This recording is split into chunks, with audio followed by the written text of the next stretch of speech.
The Silver Surfer is finally home. After serving nearly 18 years of a 75-year sentence, Max B, the man who influenced an entire generation of melody and hip-hop, has returned to the streets of Harlem. It was supposed to be a victory lap. It was supposed to be a celebration of resilience. But instead of a warm welcome, Max B has walked straight into a civil war.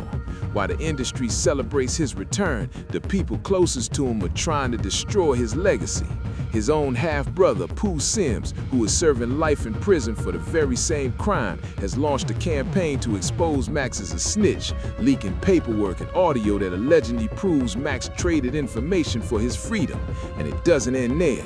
The woman at the center of the 2006 robbery, Gina Conway, has broken her silence, revealing that detectives told her Max B was the one who set her up to be arrested. Add to that the lingering tension with Jim Jones and the lobby boards, and you have a perfect storm. Is Max B a returning legend, or is the waviest one hiding a dark secret about how he really got out of that 75-year sentence? This is the full story of the war against Max B. The impossible sentence. Past differences with people. Some people you was able to get past that. Right? Max B coming home. Where we at with that? Are you able to get past that? No. Now we get past now. We can get past that now. You want to get past it? Or you want to dive more into it? Or you want me to tweak it? I want you to get past it at some point. You want me to crash out? I definitely don't want you to crash out, because I don't want to crash out. Now, what I want for myself, I want for my brother. I appreciate it. To understand the betrayal, we first have to understand the miracle. In 2009, Max B was sentenced to 75 years in prison for armed robbery, kidnapping, aggravated assault, and felony murder. The charges stemmed from a botched robbery at a Fort Lee, New Jersey hotel in 2006 that left one man dead. Max B was not at the hotel. He wasn't the shooter. But under the law, as the alleged mastermind who set up the play, he was hit with a sentence that was effectively life. The streets screamed free Max B, but legally it looked impossible. Yet in a stunning turn of events, Max B managed to get that 75-year sentence vacated. He accepted a plea deal for aggravated manslaughter, reducing his time to 20 years. With time served and good behavior, he walked free after 18 years. For his fans, this was divine intervention, but for his co-defendants, it looked suspicious. Usually, when a sentence drops that drastically, questions are asked. Did someone cooperate? Did someone trade information? And the loudest voice asking those questions is the man who will never come home, his brother. The brother's vengeance. Brain, especially detectives, is believing that this chick was the mastermind of this operation. It didn't make sense whatsoever. But even the street dudes who don't care about an innocent man losing his life. Kelvin Leardom, known in the streets as Poo Sims, is Max B's half-brother. He was the man in the hotel room. He was the one convicted of pulling the trigger. And while Max B is now enjoying his freedom, Poo Sims is serving life without parole.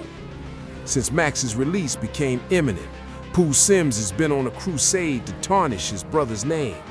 He has released alleged paperwork and leaked audio recordings that he claims prove Max B snitched on him to secure a sentence reduction. In a series of jailhouse communications, Poo Sims didn't just attack Max, he attacked the industry legends supporting him. He specifically called out Camron for welcoming Max home. Really, Cam? You shouting Charlie out all on social media? You know he ain't no good. You know if Ree was alive, God bless the dead, you wouldn't be doing none of that. Poo Sims is referencing Ree, a figure from their past, implying the street code is being violated by celebrating Max. But his bitterness didn't stop at Camron. He even took aim at Mase, bringing up a decades-old incident to discredit everyone involved. You know Mase ain't no good too. You know he got his chain took on my block, 142nd, and went right to the police and turned the guy in. These are the words of a man with nothing left to lose. Poo Sims is painting a picture of a family divided by loyalty and law. He recently leaked an audio conversation allegedly featuring Max B discussing case details, trying to frame it as cooperation. However, we must look at this with a critical eye. We are living in an era of AI. Audio can be spliced, doctored, or completely fabricated. Is this real proof, or is this the desperate attempt of a man serving life to drag his brother down with him? If Max B truly snitched on the shooter, why did he still serve 18 years? Usually cooperation gets you out in 5. The math doesn't quite add up, but the allegations are staining Max's homecoming. The ex-girlfriend's confession. Him on the phone, we were talking on the phone. He basically, was giving me instructions, telling. If Poo Sims is the fire, Gina Conway is the gasoline. Gina was Max B's girlfriend in 2006. She was the third co-defendant. She was the woman in the hotel room who helped set up the robbery. For years, the narrative was that she was the snitch, that she took a plea deal, 15 years, to testify against Max and Poo Sims. But now she is out, and she is telling a different story. In a bombshell interview, Gina detailed the night she was arrested, and she placed the blame squarely on Max B. According to Gina, after the robbery went wrong, she went on the run. She was hiding out, bouncing between Max's sister-in-law's house and his brother's girlfriend's house in Brooklyn. She admits she was high on ecstasy, terrified and mentally spiraling. She needed money to flee, so she arranged to meet Max B at a club called Sin City. She never made it to the club. The industry code war. Gina claims she was on the subway heading to meet Max when New Jersey police swarmed her in New York jurisdiction. She was arrested on the spot, but it's what she learned later that haunts her. Gina alleges that a detective testified under oath that Max B gave her location. She claims Max knew she was coming to Sin City and used her as a sacrificial lamb to get the heat off himself. She described feeling heartbroken, confused, and betrayed by the man she loved. This testimony complicates everything. If the detective truly said this on the stand, it is a matter of public record. However, veteran street guys know that police often lie to co-defendants to turn them against each other. Did Max really give her up, or did the detectives plant that seed to ensure Gina would testify against him at trial? Regardless of the truth, the perception is damaging. You had the shooter, his brother, and the accomplice, his girl, both screaming that the waviest one is actually a rat. The credibility of the accusers. I'm just being straight up honest. And Jim ended up signing them because Jim seen the vision, because Jim had an outside vision of Max. I grew up with Max. Charlie Rambo, play all day, joking all the time. So when he came to me and said he gonna start rapping, I was like, yo, Charlie, stop playing. His exact words was killer. No, let's get this clicking like Dorothy's heels. While Max B fights off allegations from his past, he is also navigating the Cold War to present. The tension between Max B and Jim Jones is historic. It's one of the most famous beefs in New York hip-hop history. Today, Jim Jones runs with the Lobby Boys, a collective that includes Mano, Fabulous, and Dave East. When Max B came home, Dave East attended his welcome home party. This sparked a controversy. How could Dave East, who was signed to a project with Jim Jones, go party with Jim's mortal enemy? On the Let's Rap About It podcast, Mano admitted he wouldn't go to the party out of loyalty to Jim. The industry waited for Max B to respond with a diss track or an insult, but the 2025 version of Max B is different. So, where does the truth lie? We have a brother serving life who sounds better that he was left behind.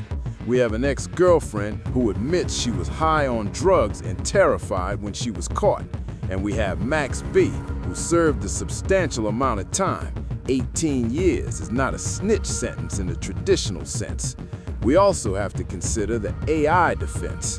In his recent response to the leaked audio, Max B's camp has suggested that in this era, voices can be cloned. It's a convenient defense, but a plausible one in 2025. However, the specific details provided by Poo Sims about the Mase chain snatching incident on 142nd Street suggest that the anger is real. Poo Sims isn't just a random troll, he is family. And family secrets are the most dangerous weapons in a war like this. In a recent interview, Max B addressed the Lobby Boys situation with a surprising level of maturity. He shut down the criticism of Dave East immediately. Dave East is my bro. That nigga grew up off my music. When I left 18 years ago, these guys were 12 or 13 years old. Max argued that the younger generation shouldn't inherit old beefs. He expressed love for Fabulous and Dave East, but then he dropped a piece of information that shocked the streets regarding Mano. Mano has positioned himself as Jim Jones' loyal right hand, but Max B revealed that Mano has deep ties to his family that predate the rap game. Mano was with my brother in khaki in the 90s, running around in jail. Me and Mano ain't just me. He don't need to explain to nobody why he fuck with me. Max exposed that Mano was locked up with his brother Poo Sims back in the 90s. They have a history that goes deeper than music. Max's message to Jim Jones was clear: let it go. He stated, "I'm not catering to no one, and I'm not chasing a friendship that doesn't want to be caught." Max B is refusing to engage in the petty drama. He's married now. He's upgrading his wife's ring, and he's focused on the coke wave business. He is making Jim Jones' continued animosity look one-sided and bitter. Max B has returned to a world that loves his music but questions his character. He survived the physical prison, but now he is fighting to survive the court of public opinion. On one side, you have the Free Max B movement that sees him as a martyr who was over-sentenced. On the other side, you have the paperwork, the audio, and the testimonies claiming he bought his freedom by selling out his brother and his girl. As he walks through Harlem today, shaking hands with the old heads and the young boys, Max B seems unbothered. He says, everything else is gossip. It's a quick dish. We out here for life. But in the streets, paperwork lasts forever. Whether Max B can outrun these allegations will determine if he goes down as a certified legend or just another rapper who folded under pressure. What do you believe? Did the Silver Surfer ride the wave home, or did he drown his co-defendants to save himself? Thanks for watching. Subscribe for more deep dives into the culture.